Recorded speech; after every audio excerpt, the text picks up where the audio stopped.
The morning sun filtered through the curtains of Victoria Stirling's penthouse apartment as she stared at the elegant wedding invitation that had been haunting her for weeks. Jonathan Marcus, her ex-fiancé of 3 years, was marrying his personal assistant in what the society pages called the wedding of the decade. At 36, Victoria had built Stirling Communications from a small public relations firm into a media empire. Her success was legendary, her reputation formidable, but standing in her silk pajamas holding that invitation, she felt like the vulnerable 25-year-old who had believed in forever with the wrong man. "You have to go," her assistant had said the day before. "If you don't show up, they'll think you're bitter. The press will have a field day."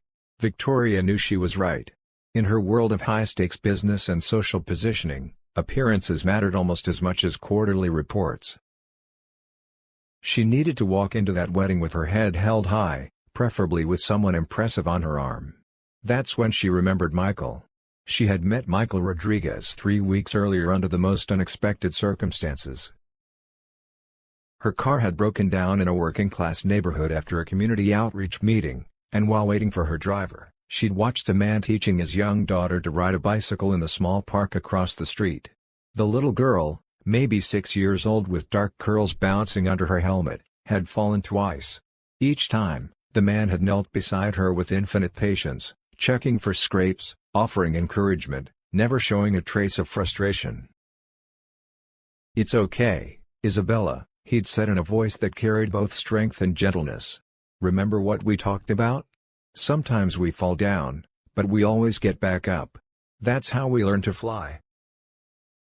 Something about that moment had struck Victoria profoundly.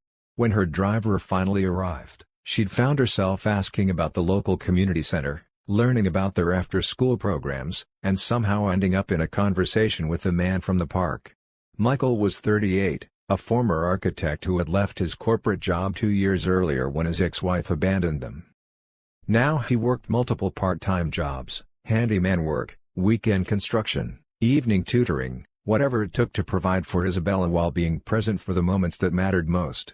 The conversation had been brief, but Victoria had walked away with his business card and a strange feeling she couldn't quite name. When desperation about the wedding hit, his number was the first one she'd called.